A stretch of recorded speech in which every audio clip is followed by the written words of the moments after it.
Have you ever had a day where nothing huge went wrong, but you still feel stressed, irritated, or weirdly unsatisfied? Like you got what you wanted, then 5 minutes later, your brain moved the goalpost again. That always chasing, never fully settled feeling is exactly what the Four Noble Truths are all about. They're not meant to be depressing, they're meant to be useful, a diagnosis and a plan for how the mind creates stress and how to reduce it. So if you ever thought Buddhism is about meditation and being calm all the time, well, we're going to have to reframe that. Because the Four Noble Truths are basically, here's what hurts, here's why it hurts, here's what relief looks like, and here's how to train relief into your life.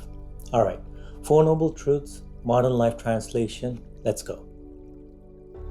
The first Noble Truth is often translated as life is suffering, but the key word here is dukkha, and is bigger than just pain and suffering.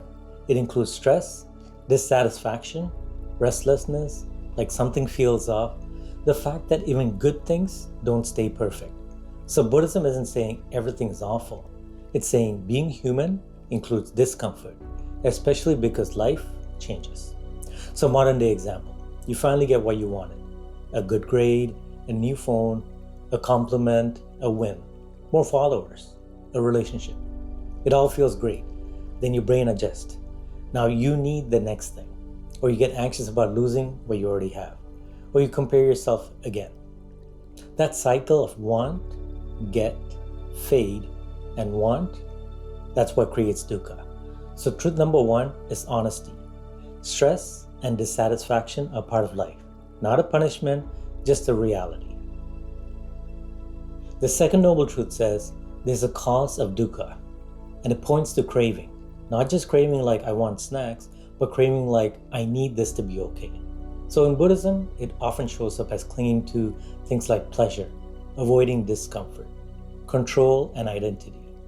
Here's a modern way to spot it. When your preference turns into a demand. Say you have a preference like, I like them to text back, but the demand is if they don't text back, I can't relax. Another preference, I want to do well, but the demand is, if I fail, I'm worthless. The craving is the mental grip, and Buddhism says the grip is what makes stress so intense. Life brings challenges either way, but clinging adds extra suffering on top of that. The third noble truth, suffering can end. Not meaning you'll never feel sadness, pain, or disappointment. It means you can stop feeling the extra suffering that comes from clinging. A simple image Buddhism uses basically like this. There's the first arrow, life happens. Then there's the second arrow, where your mind adds to it. So example of this, someone is rude. So the first arrow is ouch, that hurts. But the second arrow, everyone hates me, I'm pathetic, I'll never fit in. Another one, you mess up. First arrow, I made a mistake. Second arrow, I always ruin everything. I shouldn't even try. Buddhism says you can learn to drop the second arrow. That's what freedom looks like. It's not a perfect life, but a less ruled by the mind life. Even if you've never meditated, you probably felt a tiny version of this. A moment where you were present. Say you were in the flow of music, playing sports, walking in nature, doing some kind of art, where you weren't spiraling. That calm isn't random. It's trainable. The fourth noble truth is that there is a path to reduce the suffering. The path is the Noble Eightfold Path. It's basically training in three areas: wisdom, ethical living, and mental training. So in wisdom, you want to see clearly how clinging creates stress. Ethical living, how you speak and act. Because drama, lies, cruelty, and impulse, it creates more suffering. Mental training is about mindfulness and concentration. So your thoughts don't drive the car 24/7. So modern terms, understands what's happening in your mind. Live in a way that reduces regret and conflict. Train attention so you can pause, choose, and respond. That's the whole vibe.